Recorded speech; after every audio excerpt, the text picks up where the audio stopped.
नमस्कार दोस्तों। आज की कहानी का नाम है कर्म का फल। एक राजा बड़ा धर्मात्मा, न्यायकारी और परमेश्वर का भक्त था। उसने ठाकुर जी का मंदिर बनवाया और एक ब्राह्मण को उसका पुजारी नियुक्त किया। वह ब्राह्मण बड़ा सदाचारी, धर्मात्मा और संतोषी था।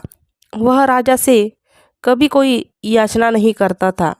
राजा भी उसके स्वभाव पर बहुत प्रसन्न था। उसे राजा के मंदिर में पूजा करते हुए 20 वर्ष गुजर गए। उसने कभी भी राजा से किसी प्रकार का कोई प्रश्न नहीं किया।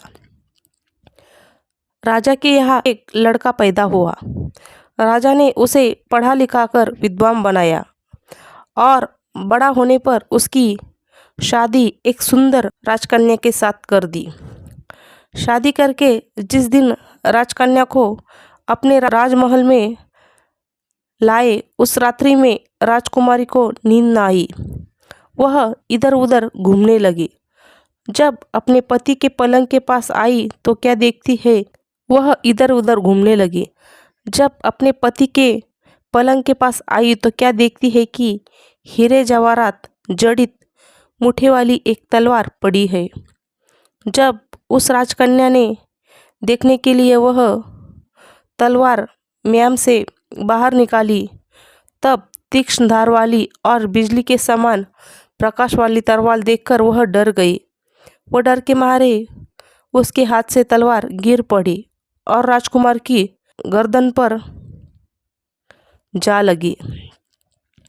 राजकुमार का सिर कट गया और वह मर गया। राजकन्या पति के मरने के बाद बहुत शोक करने लगी।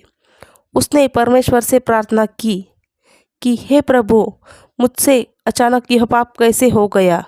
पति की मृत्यु मेरे हाथों ही हो गई।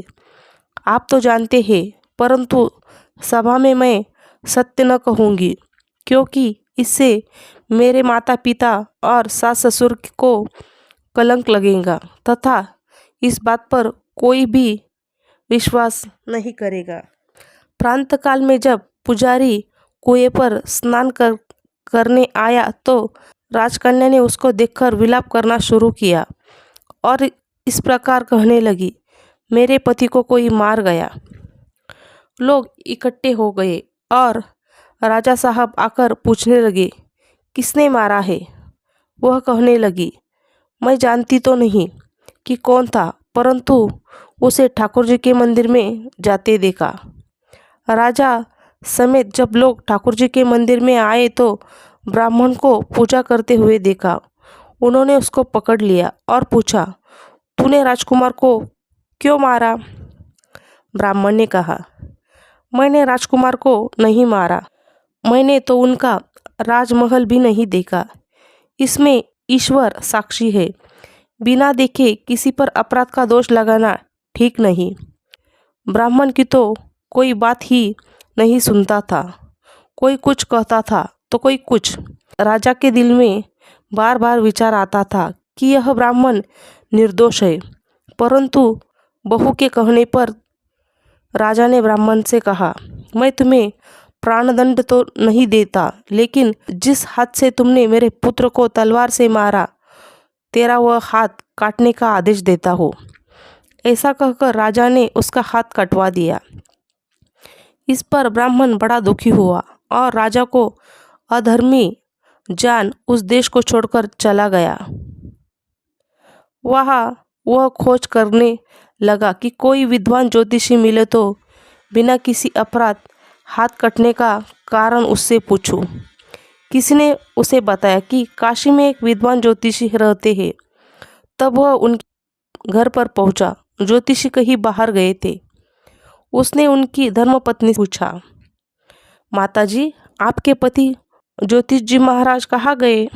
तब उस स्त्री ने अपने मुख से अयोग्य असह्य दुर्वचन कहे, जिनको सुनकर वह ब्राह्मण हैरान हुए और मन ही मन कहने लगे कि मैं तो अपने हाथ कटने का कारण पूछने आया था, परंतु अब इसका ही हाल पहले पूछूंगा।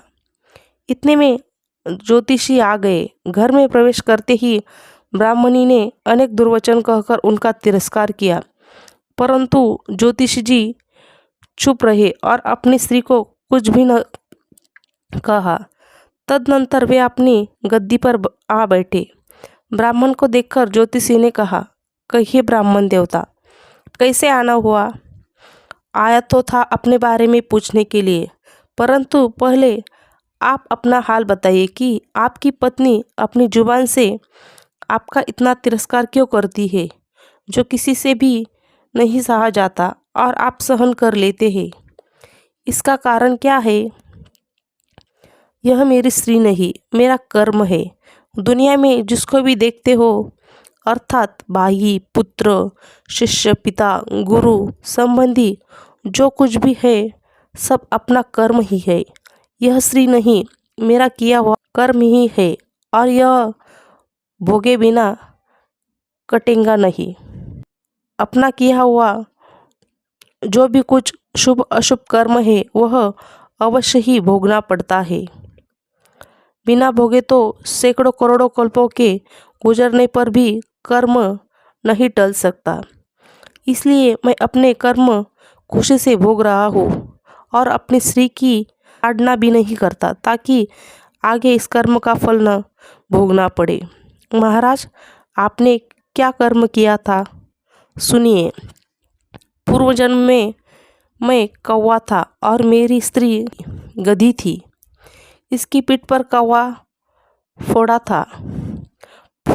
फोड़े की पीड़ा से ही यही बड़ी दुखी और बड़ी कमज़ोर हो गई थी। मेरा स्वभाव बड़ा दुष्ट था, इसलिए मैं इसको फोड़ों में चोंच मारकर इसे ज़्यादा दुखी करता था। जब दर्द के कारण यह कूदती थी तो इसके फजीहत देखकर मैं खुश होता था।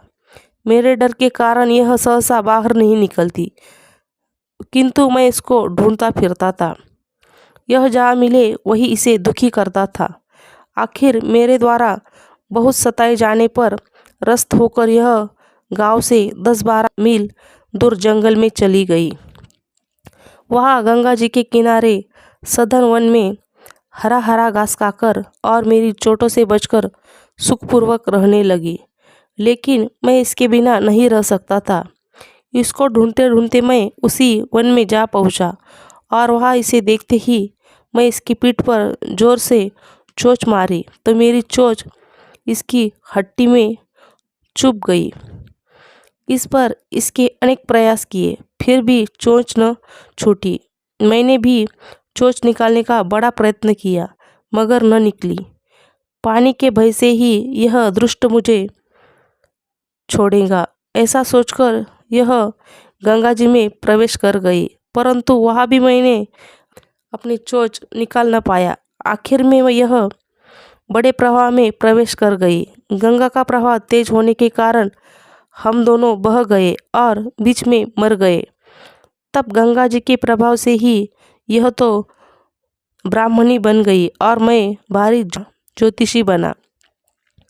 अब वही मेरी स्त्री हुई, जो मेरे मरण पर्यंत अपने मुख से गाली निकालकर मुझे दुख देगी और मैं भी अपने पूर्व कर्मों का फल समझकर सहन करता रहूँगा। इसका दोष नहीं मानूंगा, क्योंकि यह किए हुए कर्म का ही फल है। इसलिए मैं शांत रहता हूँ। अब अपना प्रश्न पूछो। ब्राह्मण ने अपना सब समाचार सुनाया और पूछा, अधर्मी पापी राजा ने मुझ निरपराध का हाथ क्यों कटवाया? ज्योतिषी, राजा ने आपका हाथ नहीं कटवाया, आपके कर्म ने आपका हाथ कटवाया। किस प्रकार? पूर्व जन्म में आप एक तपस्वी थे और राजकन्या गौ थी तथा राजकुमार कसाई था। वह कसाई जब गौ को मारने लगा तब गौ बेचारी जान बचाकर आपके सामने से जंगल में भाग गई। कसाई आया और आपने पूछा कि इधर कोई गाय तो नहीं गई है। आपने प्रण कर रखा था कि झूठ नहीं बोलूँगा। अंत जिस तरफ गौ गई थी उस तरफ आपने हाथ से इशारा किया तो उस कसाई ने जाकर गौ को मार डाला। गंगा के किनारे वह उसकी चमड़ी निकाल रहा था। इतने में ही उस जंगल में एक शेर आया और गौ एवं कसाई दोनों को खाकर गंगा जी के किनारे ही उनकी हड्डियां उसमें बह गई। गंगा जी के प्रताप से कसाई को राजकुमार और गौ को राजकन्या का जन्म मिला एवं पूर्व जन्म में किए हुए उस कर्म ने एक रात्रि के लिए उन दोनों को इकट्ठा किया, क्योंकि कसाई ने गौ को हंसिए से मारा था। इसी कारण राजकन्या के हाथों अनासाय ही तलवार गिरने से राजकुमार का सिर कट गया और वह मर गया। इस तरह अपना फल देकर कर्म निवृत्त हो गया।